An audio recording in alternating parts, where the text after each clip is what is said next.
Bismillahirrahmanirrahim. Assalamualaikum warahmatullahi wabarakatuh.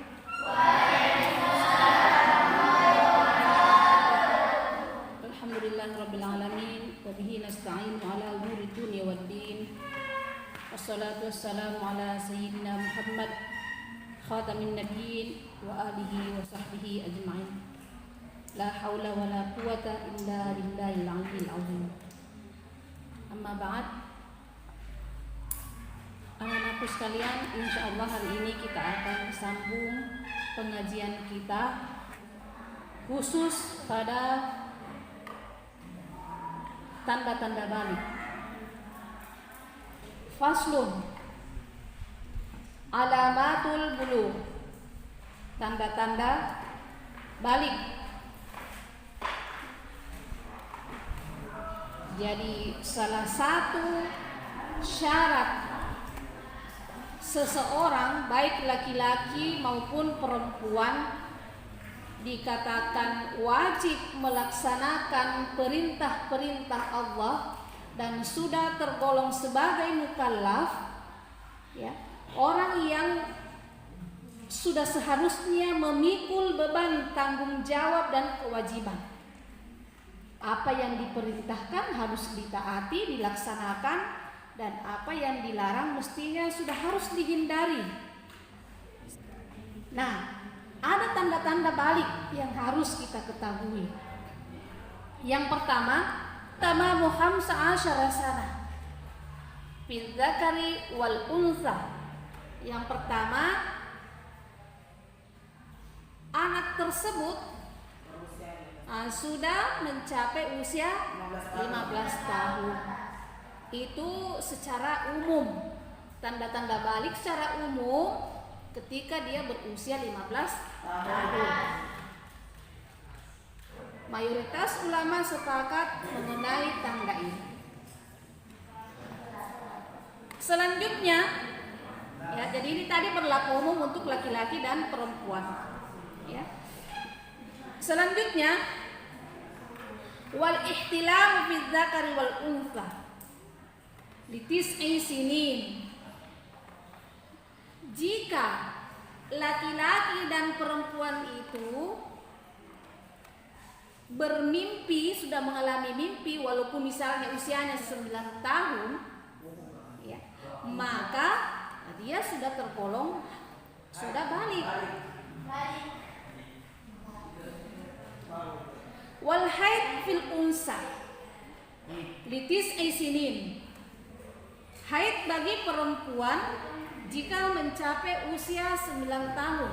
Artinya, ya, kalau orang Arab itu 9 tahun itu body mereka itu sudah besar.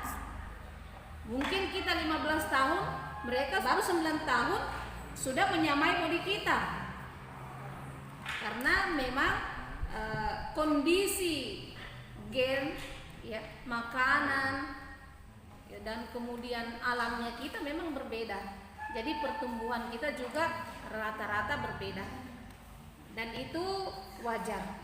Dan tidak menutup kemungkinan yang non-Arab pun di usia 9 tahun bisa saja sudah mencapai balik.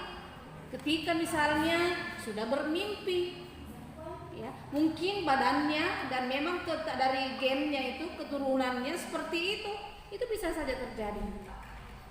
Bermimpi, jika laki-laki itu atau perempuan bermimpi di usia 9 tahun pada umumnya, ya, maka dia juga sudah tergolong balik.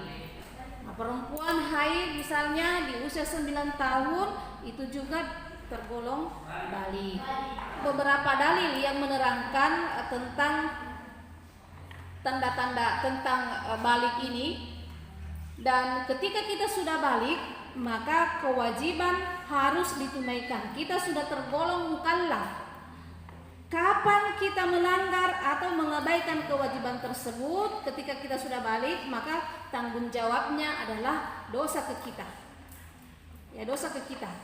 Misalnya seorang perempuan sudah balik, dia tidak memakai penutup aurat, maka dia dosanya ditanggung sendiri karena dia sudah mukallaf. Laki-laki juga demikian, tidak sholat padahal dia sudah masuk kategori balik, maka dia berdosa, tanggung dosanya sendiri. Apakah orang tuanya ikut berdosa? Selama orang tua tersebut mengarahkan dan menasihati anak-anaknya untuk melaksanakan kewajiban, dan ketika anak-anaknya melaksanakan kewajiban, anak dapat pahala, orang tua juga dapat pahala. Tetapi ketika anak enggan melaksanakan perintah atau kewajiban yang sudah dibebankan kepadanya, padahal sudah dinasihati oleh orang tuanya, sudah diarahkan oleh orang tuanya, sudah diajarkan oleh orang tuanya, bahkan didatangkan guru padanya, maka anak tersebut yang berdosa, orang tua berlepas tangan karena tanggung jawab orang tua sudah lepas. Ya, artinya khusus dalam memberi peringatan pada pelaksanaan kewajiban. Bisa dipahami, Nak? Bisa. Kemudian, ya, ini satu. Yang kedua, seseorang yang sudah balik berarti dia sudah berpindah dari anak kecil menjadi orang dewasa. Ya. Artinya walaupun dia dikatakan remaja, tetapi pada dasarnya dia sudah dewasa. Karena kenapa? Dia sudah balik. Otomatis sifat-sifat kekanak-kanakan itu tidak boleh lagi melekat pada diri seseorang. Misalnya makutu-kutu ni mas sempajang, makutu-kutu ni mengaji, ya, makutu-kutu ni makapala kalau mereka adalah hafiz dan sebagainya. Dan yang seterusnya ketiga, sudah menanggung dosa sendiri ketika melanggar. Ciri-ciri lain itu selain mimpi, ya, kalau perempuan tadi haid, ya, tanda lain bagi perempuan, walaupun dia tidak haid, misalnya dia belum pernah haid, terus tiba-tiba dinikahkan oleh orang tuanya, setelah menikah dia hamil, belum pernah haid, maka hamilnya itu juga sudah sebagai tanda dari baliknya seseorang. Ya, ada yang seperti itu. Zaman dulu orang-orang tua kita, nenek-nenek kita itu belum haid, terus dinikahkan oleh orang tuanya, masih kecil-kecil, usia 10 tahun nikah, usia 11 tahun mereka misalnya hamil. Ya, pas hamilnya itu sudah menandakan bahwa dia itu balik. Ya. Anak laki-laki dan demikian juga perempuan, tanda lainnya adalah tumbuhnya bulu-bulu kasar. Laki-laki berkumis, ya, tumbuh bulu-bulu kasar di sekitar keteknya dan sebagainya. Laki-laki itu sudah balik. Tapi kalau bulu-bulu itu masih bulu halus, misalnya ada bulu-bulu halus itu memang bawaan, berarti bukan tanda-tanda balik. Ya, itu tanda-tanda harus dipahami. Jadi kalau sudah seperti itu dan belum mimpi, berarti ada tanda-tanda balik yang sudah kita miliki. Maka kewajiban-kewajiban sudah harus dilaksanakan dengan baik.